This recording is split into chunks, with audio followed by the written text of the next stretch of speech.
So the big question is this: how do most agents who struggle to get the information that most successful agents hoard to themselves grow and prosper without this information? That's the big question, and this video cast is the answer. Welcome to Real Estate Rockstars. I'm your host, Pat Hyben. And now, for the review of the day. Got a review here from Jolene Fecker. She says, got it, thanks. I'm on number 24 of the podcast, starting with number 1. I have started my career this July. Some of the information has been very helpful. I like the wide variety of guests. Some starting out slower, making learning a priority, and some starting out with a bang. It shows you that there are and can be a wide variety of people who are successful in this industry. Jolene Fecker, licensed North Carolina broker at CBC Carolinas. Wow, most people start backwards, like they start at the number 700 and go backwards. Jolene here is starting at number 1 and going forward. That is amazing. Keep the comments coming, guys. I love them. And remember, I eat feedback for breakfast, so give me a 1-star review if you want, or a 5-star review if you want. I don't care. And the more reviews we get, the better guests we get. So please, subscribe first, and then leave us a review or wherever you're listening.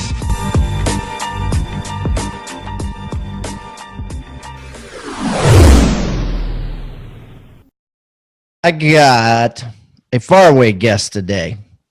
I got a South African top realtor on the phone who is doing some amazing things, and I'm excited to get into this. So all the way from Pretoria, South Africa, let's welcome Priscilla de Jager. Priscilla, welcome to Real Estate Rockstars.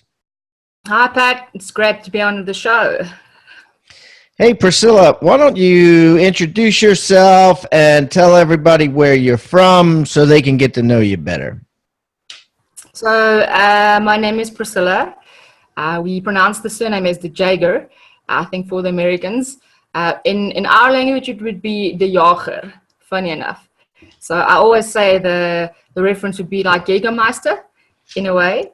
So I am... Oh, like Jägermeister. Yeah. Jaeger, the thing everybody drinks. Jaeger, like, so are you related to the Jägermeister fortune? No, I don't know yet, but we might find out one day. So, I am from South Africa. I live in Pretoria, and I'm a real estate agent with Keller Williams. All right, so how long have you been a real estate agent? So if you've asked me who I was before today, I think the situation and the story would be a bit different. We met briefly at the Osborne residence, and I told you a bit about myself, and it was an initial smile from your face when I told you about my achievements. And I think when I went over to say, well, this was before the achievement part, there was a bit of a blank stare. I think you were a bit like okay, this is quite interesting. So if you ask me who I am, the story changed from 3 years ago. I would have told you that, hi, my name is Priscilla. I'm a drug addict. To where today the story is, hi, my name is Priscilla. I'm an award-winning Rookie of the Year, a real estate agent with Keller Williams Realty. Yeah, it was amazing. I met Priscilla at a party at Althea Osborne's house, who's one of the original founders or agents at Keller Williams Real Estate, probably agent number 5. And I come to find out that she, sold well, how many houses have you sold in the last, say, 12 months? So last year was 71. So most units sold nationally in South Africa for Keller Williams. And then if you track the results back, since August 2016 up until now, August 2018, just under 130 units. So she says, 71. And of course, I'm like, how many years have you been in the business? She says 2. I'm like, man, you need to come on Real Estate Rockstars. And so here she is. So I'm glad you came on. Now, you've got a fascinating story. You know, there's so much to talk about including like how do you sell 71 houses in a year without your head popping off. So first of all, let's talk about you know, as we always do, let's talk about some economics here. And I got to put this in North American terms. You know, it's easy to put in to say U.S. terms, I guess, is the easiest way to do it. So, like, we like to have a thing called ECI, which is ego commission income, which agents, you know, like to brag about, and many times what's under the hood is different than what they brag about. So I call it ego commission income. What was your total ego commission of the last 12 months? Your gross total commissions you brought in? So basically with Keller Williams, we work with a capping system, as is in America. So if in order to cap, you need to reach your market center 30% that we have. So for us, the gross commission then for us would be about just over R1 million. That was bought in last year for us, for me, as an agent. As an agent, including what you paid the company? Yes, company dollar included. So to my pocket, it was about just over R1 million. So you made $1 million, and then you gave them another 300 or so.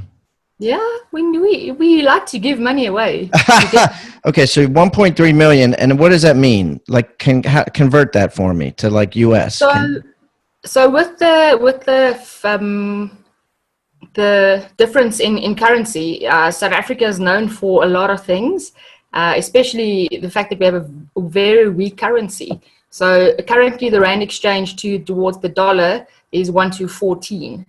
So you can divide 1.3 about by 13 to 14, which is about 100K. Okay. And all right, well, that's good. So, and I don't know how that spends there or whatever. It's kind of relative to all that, right? Cost of living and all that, and how much 100K is in South Africa. But I imagine it's a lot because, you know, a lot of people don't have money. So, I mean, as much money. It's a lot to get by. So if you're looking at a general managerial salary in South Africa, which would be a good one, you'd be looking at about between 50 to 60,000 a month. So with the capping, obviously, and going over $1 million, you're looking at about between 80 to 100,000 a month, which is good. Yeah, so it's double or almost triple. Like you might make 30, what you compare about like US 30, 35 grand a year is what the managers are making. Making 3 times that. So, okay, so now let's, before we get into specifics on how you sell 71 houses a year by yourself, we're gonna tell me your story, right? Tell me your story about, and by the way, you were the one that brought it up, not me. So I'm going to ask you about it. You know, you were a drug addict. Oh yeah. How long were you a drug addict for? I can still hear the shock in your voice because the thing is, I'm not shocked. I mean, drugs are everywhere. Trust me. You know, I've had, you know, first of all, what was your drug of choice? Oh goodness. Wow. The one that made the pain go away the most. So, I had the opportunity to tell my story at family reunion on stage this year for the first time, actually. So when I joined Keller Williams, I thought, well, this is my past. We're not supposed to talk about the ugly things. You're supposed to, you know, look good because you're a real estate agent. You know, people don't want to buy houses. Not on this show. I mean, I don't, you know, here, you know. So what was your, you know, I mean, I know Narcotics Anonymous and, you know, Alcoholics Anonymous, everybody has a drug of choice. So was it heroin, cocaine? Yeah, no. So I started out with some weed, obviously, and then it went on to cocaine. And then I think I got stuck on the heroin train. The heroin. Okay. So you were addicted to heroin. And how long were you addicted to heroin? So in total, from starting drugs to ending drugs, the drug period was about 9 to 10 years of my life, which heroin was about 2 to 3 of it. And in between it was cocaine, crack, and everything else in between. So, crack. That'll suck you in, and it did. For sure. Yeah. All right. So how'd you get off heroin, and how did you, well, okay. So tell me about your bottom. Like where were you at your bottom? So the thing is, I realized that I was given another chance in life. So I think when I told the story to people when I was at family reunion and they asked me to be on stage to tell my story, I was like, this is not a good one. Why do you want to hear this? It's rock bottom bad. And then I realized that unless you get to the rock bottom bad part, you'll never be able to get out of it. We need to go down before we can go up. Unless you're going to go up and then you're going to fall down, it's going to be very, very hard. So the moment for me was in the sense that I had no purpose in life, absolutely nothing driving me, because there was so much pain on the inside, if it makes sense, that the only thing that made sense to me was to take drugs, to make it be quiet up here, because this was a constant war and wage going on. So growing up, life was not that great. We all have different stories, like you said. And then obviously I just fell into the wrong world. I got involved in the wrong circles, and obviously I made bad choices, really, really bad choices. So rock bottom came for me October 2015, when I was sent to rehab for a month. And, the family, they pulled me together and said, this is it, or you're out. So your family had an intervention? Oh, yeah, without me even being there. It was fun. They had an intervention without you being there? I was out using drugs. And when I get home, my bags was packed, and I was told that they were dropping me at the rehabilitation center the next day. I was like, wow. So imagine me being high and then hearing that. You were, how old were you? I'm turning 33 next year, so I'm 29. About 30 years old, 29. You were still living at home with your mom and dad? Yeah, mom and I are together. So she enabled you basically for that long, huh? She put up with it, and then finally she didn't know about it. That's the beauty of it. How the hell how do you not know that your daughter's addicted to heroin? Yeah, but that's life, because I think she was busy with her own stuff. Like I said, weren't you like nodding off over a bowl of soup and stuff? I mean, what? I was never there. So I decided you just were like on the street and stuff, and then you just came home, and she just the wrong crowds. And then what did she just think did you have a job? Well, we were working with the family business, so that's why I said, for me, there was a lot of stuff that I felt that it wasn't necessarily my life. I was living a life that I was supposed to be living. So we speak about life by design and not default. So it was just circumstance over circumstance, and things just kept on boiling over that. There was not much for me to find in life but do drugs, because that's the only thing that felt that, this makes sense at that time. So you went to rehab, right? You got clean, and then you popped out of rehab, and you said, I'm not going back in the family business. I'm going into real estate. Yeah, so my aunt had a franchise with Keller Williams. She used to be a top agent with another company. And I got a call, and she said to me, well, come find out what we do. So I got a call in December of 2015, knowing that this is my last chance in life. If I don't do this, then I'll probably die, or I won't have a family left. And I grabbed that with both hands.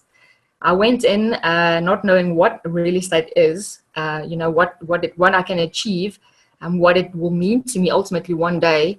And I just put my head down, Pat, and I put everything in it. So I started my career with real estate in January 2016, and I have not looked back. I have not touched drugs since. Amazing read for agents who want to blow their business up. 6 Steps to 7 Figures was an amazing read. Pat breaks it down into simple, actionable steps that, if taken, will almost guarantee 7-figure success in the real estate sales business. Couldn't recommend this enough. Wow. Thank you for the awesome Amazon review, Garo215. Now, do you want to get your hands on this book for free and blow your business up? Here's how. Go to free6stepsbook.com. That's free, S-I-X, stepsbook.com right now. Or simply text the word PAT to 444-999. That's text PAT to 444-999, and I'll send you a free book.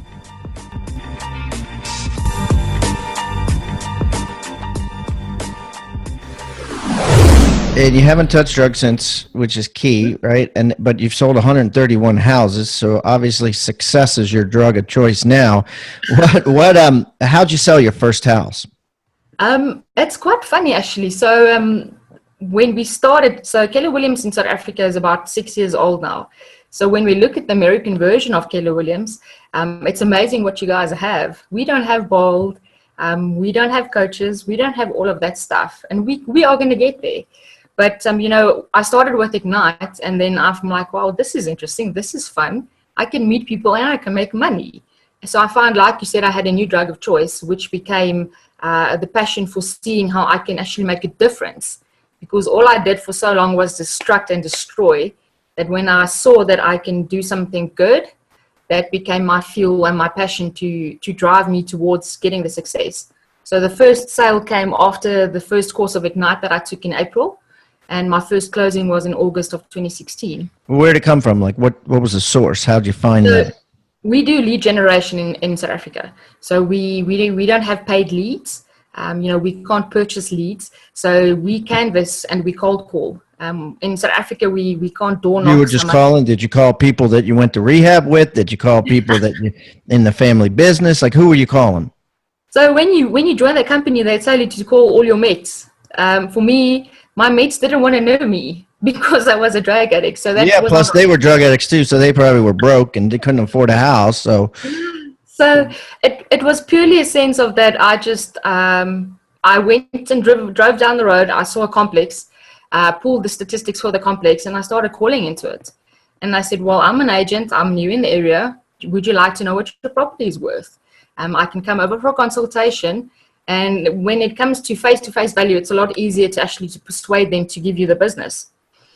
So I think in the beginning, we all, we oversell and then under-deliver because we don't know what we're doing when you come into the industry. So I never over-promised, but they gave me the listing, and I was like, wow, this is interesting. And then it became easier because the calling became easier as we learned the scripts. We practice scripts a lot. And then obviously with the MREA, teaching you how to make a success of this. So the lead generation was the key fact in calling the whole time for business, getting the listing. And do you still call now, 2 years later? You're still calling every day? If you do not call, there is no business.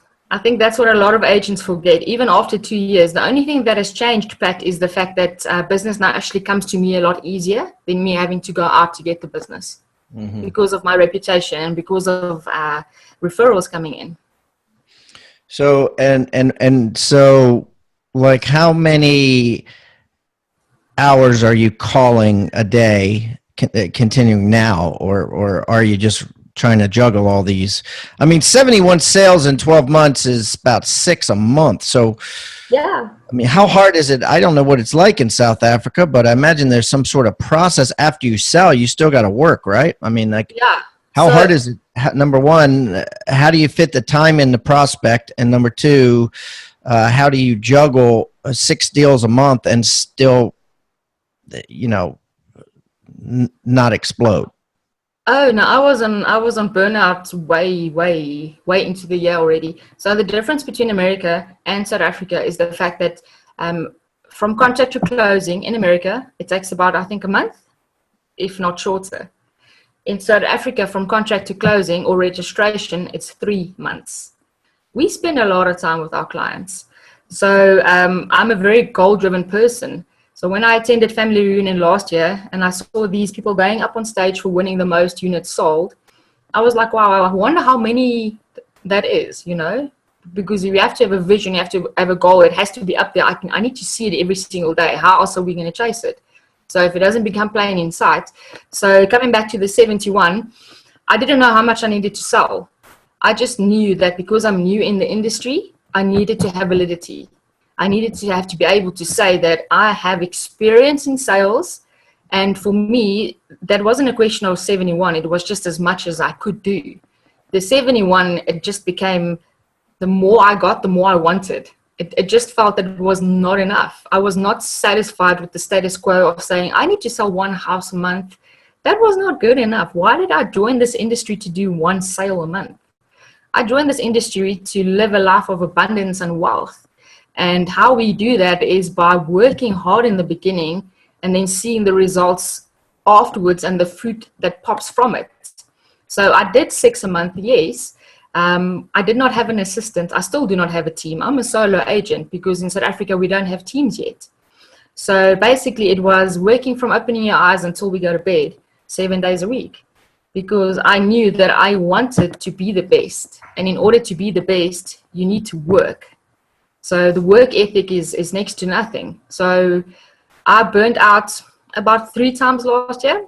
But then,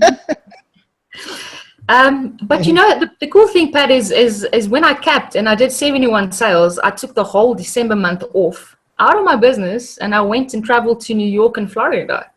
And I was like, well, this is pretty cool. What else? Where else can I do this in life? So the hard work does pay off. Yeah, of course. I mean, nothing great comes without sacrifice, and you obviously sacrificed the last 2 years of your life, and I'm glad that you're reaping, the benefits from it. So what tools are you using to stay organized? What tools are you using to make sure that you're not missing an inspection or missing a settlement or, forgetting to call somebody back? That does happen. So we don't always get it right from the beginning. I think that's important to realize that what we've learned in life is, as Diana always says, is fail faster, fail forward. I've heard this so much at Austin when I met you in the same, the way that people speak is you're like, wow, that's interesting. So I've missed a lot of things. And then you get the clients that call you and they don't just call you. And because we don't have reviews in South Africa, they actually go over your head and they will call your principal. And there will be that email to say, well, this is not right. You sit back, you shed a few tears, and then you're like, well, how can I be better? So each and every day we have to try to be better than yesterday. So it's not that I'm running a race with anybody else besides myself. So the tracking systems, coming back to you with that, is obviously, Keller Williams makes it a bit easier. So we have our tracking in the mornings. We have our CGI tools. I use Google Sheets a lot, and then obviously calendar. So if it's not in the calendar, it does not exist. So you put like what you're supposed to do that day in your calendar in addition to your appointments. Yeah, my calendar it's disgusting. I'll send you a screenshot. I actually have to work with different colors because I like colors. So they're like you might have 30 things in one day's worth of calendar. Yeah. Yeah, and then it's a matter of where your priority is, because we speak of a to-do list and a task list, and that comes down to the 80-20 principle. So there's a lot of things that we need to do every single day, as the one thing teaches us as well. And so the first thought that pops to mind is we just dot down what needs to be done. Is it necessarily the right thing or the most important thing, or is it going to be your dollar-producing activities that you're putting in there? So I learned over the last year to be very specific about what needs to be done and what will be making me money. If it's not making me money, I'm going to put that one side, and I'm first going to focus on like my lead generation. So in the mornings from 9 to 12, that's time blocking. That's canvassing for new business. That's calling for new business. That is going out and using different forms of media to try to get the new business to come in. And afterwards, then we'll do either the inspections or we'll do key handovers. And then obviously, I continue up until just before 9 at night. So my farming area where I work, Pat, is about a half an hour's drive from home. So to give you an idea of the typical day, we get up at 5. So the first thing that I do is I hit the floor, because if I don't start my day on my knees, that's not going to be a good day. Because I know that God gave me this job, God gave me this opportunity. And a second chance. And it's not just for me, it's to change the world. To tell people that, if you've been in life and it's bad and you've been on drugs, there's hope, because I did it. So you can do it too. So it starts on my knees, and then obviously, it's either going to be, as we speak about the energies in the MREA, depending where we are, and to be at the office between 8 and 8:30. So we'll call from 9, and then everything will go on. We have our leadership meetings. I have to delegate the people that I'm actually training and mentoring as well. And then I'll leave at about 4, because I need to beat the traffic to get to my appointments, which is about a half an hour's drive back, and then get home just before 9.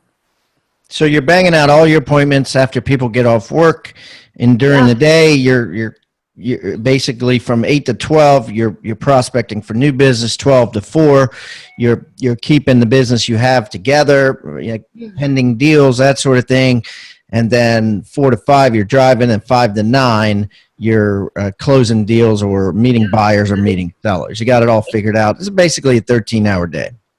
Yeah, it's long. And then when you get home, it doesn't stop. Yeah, right. We tend to think that I forget something, and then you look at the calendar, and it's not nice to go to bed if it's not done. It's quite frustrating. And then you have to take some precaution to not lose any sleep over it, because you can't do anything about it. I want you to think about the word toolbox. What is a toolbox? A toolbox is a box full of tools that you use to build something great. At Real Estate Rockstars, we've created our own free toolbox. So everybody that comes on the show as a guest brings a tool with them, and we plow them all into this toolbox, and we give it away for our viewing audience to basically use as they wish. Everything we put in there is an actionable item that can be downloaded, can be printed, can be used immediately. And we got things like scripts and dialogues, checklists for teams, checklists to keep agents accountable, referral forms that are filled out at settlement to get referrals by your buyers and sellers. Everything you can think of that you could use on a regular basis about real estate is included in this toolbox, and it's helping agents worldwide sell more houses and make their jobs a lot easier and processes much more efficient. And the thing is, it's absolutely free.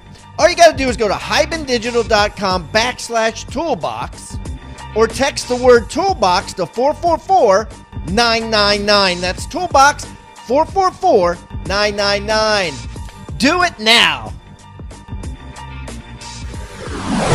Yeah, I love it. So here's what I want to talk to you about. So it's something you said earlier, which is very true of the real estate industry. If I'm going to generalize, there's a lot of people that I call fillionaires, and fillionaire is just simply a fake millionaire, right? I mean, we're taught from day one, you're going on a listing appointment, you need to pull up in a nice car, right? You need to be a fillionaire. People need to think you're rich, even though you're not, because if you pull up in an old jalopy car, they're going to be like, he or she is not successful. And there's some truth to that. I'm not saying it's right or wrong. I'm just saying it is. But what happens is it begins to spiral out of control, and then agents begin to have more expenses than they do cash flow coming in, and they become broke. Yet they keep the facade of fillionaire. And part of that transitions on to what you said earlier, which is, as real estate agents, we're supposed to look good. We're supposed to be everything is perfect and not have any imperfections, right? We're really not allowed to be, and I'm saying this in a general term, authentic, right? We're supposed to be ordinary, have our shit together, right? Exactly. At the end of the day, that's the thing, right? The thought process is, as an agent, you need to have your shit together. So how many people that you work with think she has her shit together, and how many think, or how many do you tell, I'm a drug addict, or I was a drug addict? But once you're an addict, you're always an addict. So how many do you tell your story to? So like I said earlier, that I joined Keller Williams and I didn't tell anybody, because I thought that people are not going to want to do business with me because of my past, which was probably a stereotype in my head, a limiting belief in my head, in my mindset, that I needed to fit a certain box and criteria in order to be able to be successful. So I only told a few people in the beginning, and then I just continued working. I thought that if I prove myself enough in a way, remember now our sick way of thinking, we have to attain and become certain things in life before we can say that we've arrived. So I kept that quiet, but obviously head office knew when they hired me that there was something broken inside of me, and so they took a chance on me. So when I was asked to speak at Family Reunion South Africa, answering your question, that is where everybody found out in Keller Williams South Africa that I was a drug addict. It's not something that I'd wanted to say, but apparently it was very, very inspiring that I just came back from an inspirational morning yesterday from attorneys in Cape Town asking me to come and speak at their event. I was asked at Mega Camp to speak about my life story. So, but in the sense that it's very surreal for me because it doesn't make sense. I was a drug addict. I was broke, busted, and disgusted. I think that's what I say to you.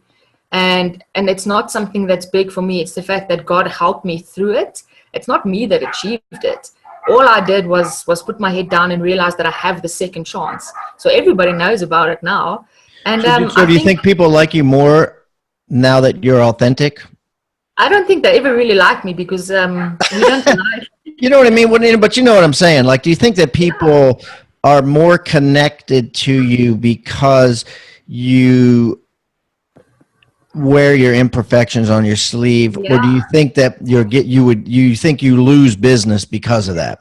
No, so actually in the sense that I've been able to relate to some of my clients on a personal level as well. So when I sit down with them, you know, when we try to get a listing, I need to say that, well, this is what I've done last year. I'm a complete workaholic, and obviously the holic part comes from me being some form of addiction that's just been switched over, and that you are in good hands. I have referrals. I have people speak and vouch for me now, in the sense that where something that was shame in the beginning and bad is something now that I can speak about proudly because it's not who I am anymore. So you actually flip it and use it to your advantage. You say, I'm a whatever you want to call it, not alcoholic, but I have I have an addictive personality, and it used to be an addiction to drugs, and now I'm addicted to work, and this is how it benefits you, and that becomes your sales pitch. So it allows them to be connected to you, but then it sinks in, right? But it's not just some random guy or girl saying, "Oh, I'm a workaholic. I'm the hardest working realtor in town," right? And now it's a story that sinks in. And it's because, oh, this makes sense, right? She has an addictive personality, but now she's addicted to working, which means she's going to bust her butt for me and get the job done. Is that what you're saying? Yeah, it is. And the fact that you know, I have a platform to testify now. For me, and I know that not everybody has a religious connotation or background to it.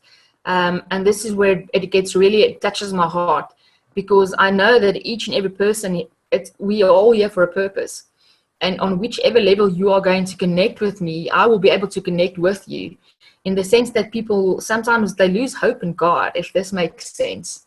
And, you know, stuff in life happens and people have regrets, and where I can connect with my clients is to say that, listen, it's by the grace of God that I'm able to sit in front of you, that I have done all that I can do. I have the sales experience now. I have the backup and the rapport. The work ethic is next to nothing. And the fact that I can relate with them and I can inspire and give them hope, it becomes really, really personal. And I have had many clients cry and say that, you know what, I'm so glad that I can relate to you, because I'm not a robot that's just trying to sell your property. And, you know, I'm not in and out. It becomes personal because it's a relationship. So people look at me differently, and they think, well, I think in the beginning they thought I was weird. I think now they think I'm extra weird, because now I'm getting a lot of attention. And it's not necessarily for the good of me. It's for the fact that I want to make a difference in this world.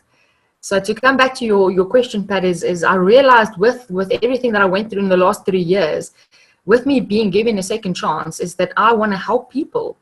I was stuck for so long because something inside of me was broken, that when I see it in people now, I just want to help them. Whether it be through selling a house or connecting with you on some level that's personal, you know, I can relate to you because I've been there. If that makes sense. Yeah, I mean, the whole world is changing in that realm, and that, you know, for years or decades, it was private information, whether it was mental illness, whether it was even physical illness. You know, you get Lou Gehrig's disease, or you get, you know, Parkinson's or something, and you're not supposed to tell anybody, but and drug addict, you have a drug problem, or, you know, alcohol problem, or you're getting divorced or whatever. If for forever it was an embarrassment and you're supposed to withhold it. And now the world is almost coming out. It's like every day you see, you know, Mariah Carey or, Michael Douglas's wife, whatever her name is, coming out and saying, hey, I'm bipolar, or Kanye West coming out and saying, hey, I'm bipolar, or I was told that too as well, funny enough. Yeah, see, and so you got these people coming out, and it's like now it's like it makes them authentic and relatable, rather than Kanye's a dick. You're like, oh, well, he's bipolar. I can, Oh, this makes sense. Give him some pills. What's that? This makes sense. Give him some pills. Yeah. Yeah. So and so I think you're finding that too. That once the cat was out of the bag and you brought it out into the sunshine. People are suddenly crying at listing appointments and crying as you drive them around, show them houses, where if you were just an agent that had her shit together and you were Miss Perfect, no one would be crying with you. Well, it depends on what you want. So I never wanted to make people cry. I think I was the one that was crying, but this whole year, it's just, even when I saw you, I think I almost cried. Because the thing is, the way that people look at you, it's different. The way it's not judgmental anymore. It's a sense of, wow, if you did it, I think then I can do it too. And for me, that's a sense of respect that you get from people because, like I said to you earlier, if I can't change people's lives in one way or another, impact, inspire, or innovate, what are we here for? Money can take you that far. Success will give you so much happiness, but will you be fulfilled? That's a whole different thing. So I realized that by telling my story and being authentic, like you say, it gives me a different sense of fulfillment because I'm adding value to people's lives. I'm not just making money off of them and selling them real estate and, it's an in and out thing.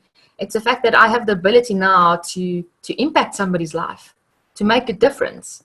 And that makes me sleep a bit better at night. You must always try to leave people in a better way than what you found them. Yeah, that's inspirational and it's awesome, and I'm glad you came on and told your story. I mean, this has been great. So, I guess we could wrap this up with what advice, if any, do you have to people out there that might have an addiction or that might be struggling with anything in life, and the reason it's probably a struggle for them is because they haven't put it out there in the universe. And when you don't put things out in the universe, you can't be held accountable. An example is you can't go on a diet and not tell anybody because it won't work. But if you go on a diet and you tell 10 people, suddenly it's out there in the universe and it's accountable. You're embarrassed if you fail, so you succeed, right? Mm-hmm. Especially if you talk about it every day and say, I'm on a diet, and then you go eat Jack in the Box cheeseburgers, you're gonna be like, oh, I'm a false prophet. I better either stop telling people about it or stop eating the cheeseburgers, one of the two, or you know what I mean? So what I'm trying to say is, what advice do you have for people who are struggling with an issue and are withholding, and by liberating themselves from withholding this information, it could help them? Yeah. So for me, as I said this on Family Reunion on stage, I said it's okay to not be okay. The thing is, I think we all are put in little boxes to think that this is how it's supposed to look like, this is how it's supposed to work, and if it's not that, then it's not right. And I think that's how the world has taught us, with everything going around. And I thought to myself, if I'm not like my siblings who are successful, to give you a personal example, then I'm not all right. Because this is what our brains do to us. We are our worst enemies. And the thing is, if you are not able to change your mindset, my advice would be to anybody struggling is to realize that it's not the world, it's you that is making you think that you're not good enough. It is actually you, by looking at other people and comparing yourself to other people, that it's something wrong with you when it's not. So when I embrace the fact that I don't need to be like everybody else, I'm a perfect individual with enough passion to set this world on fire, because I realized that I missed out for so long by trying to be something that I'm not. That, Pat, I said this to you, what is the most expensive commodity in life? It's time. What is, time is the most expensive commodity. Yeah. So when people say that, I have regrets. So if you are that person listening to this show and you have regrets, stop it. Because you cannot change anything about the past. I had regrets for 10 years long. And when I speak to people about it, they say, but you learned from it. I said, yes, but I can never get the time back. So when you ask me, how do I sell 71 houses? Because I have an urgency inside of me because my time is ticking. Ultimately, what are you doing with your time each and every single day? So if I can tell people that, it's okay to not be okay, you can get help. There are people out there like me that can tell you it's going to be okay because look at what I've achieved. And this is only the beginning, Pat. There's a whole new continent waiting for me because I've been given an opportunity to have a job in America.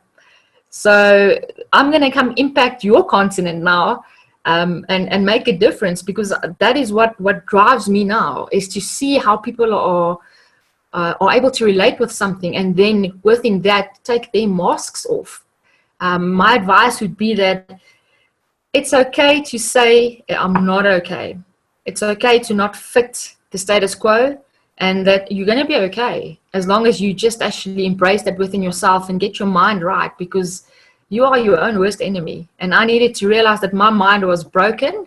Now that it's fixed, it's a continuous journey to learning that self-mastery is key. I'm mastering each and every day something that I need to do better, something that I need to learn. And not for myself, but to influence and impact the world around us. Because that's given me personal fulfillment that success or sales has not been able to do. That's my driving force is the fact that we are here to make a difference. And if somebody's listening in on your show and they're struggling with that, I hope that you know that it's going to be okay. And you're going to make it. Just don't give up. Beautiful advice. Beautiful advice. Well, I feel like we're connected, in this short time. So I really do appreciate you coming on and bearing your soul and inspiring others. And man, 71 houses in a year, 2 years in the business. I mean, like you said, that this is just the beginning, the tip of the iceberg, I'm excited. So, all right, Priscilla. Well, listen, I hope I talk to you again in a year and you're up to, 71 houses a month or something. Or yeah. I'm gonna call you again. We're gonna chat about this again, and you're gonna ask me how I've done it, and I'm gonna be. I don't know, but we'll figure it out. Yes, I love that attitude. I love it. Priscilla, thanks so much. Best of luck to you in your future endeavors. If I'm ever in South Africa again, I was just there last year. No plans on coming back anytime soon, but I will look you up and we'll get together. I'm gonna be in the Chicago area in January. So oh, you are you taking a job in Chicago now? I am. I fell in love with Chicago. So what are you going to do? I'm going to be doing something there, Pat. You'll see. Top secret. Okay, well, good. Well, I'm sure whatever it is, you'll succeed. Yeah. And I'm excited to watch you. So, Priscilla, thanks again, and best of luck to you in all your future endeavors. Thanks, Pat, man. Keep well. Take care. Thank you so much for tuning in to Real Estate Rockstars. If this free content is giving you a ton of value, I want to ask a small favor in return. I need you to pull out your pointing finger and hit the subscribe button. Yes, hit subscribe, please. The more subscribers that we get on Real Estate Rockstars, the better guests are attracted to the shows. We'll get more guests from the top companies, from the top teams, and even more celebrity guests like Robert Kiyosaki and Barbara Corcoran. Also, if you're not a member of our free Facebook group, go to Real Estate Rockstars Radio right on Facebook and join the conversation. I'm on there myself on FaceTime Lives, and we have a lot of communications and questions about the show, and I'd love to see you there. And it's free. People ask me all the time, where am I on social media? I'm real easy to find. Just type in my name. My IG is I am Pat Hyben.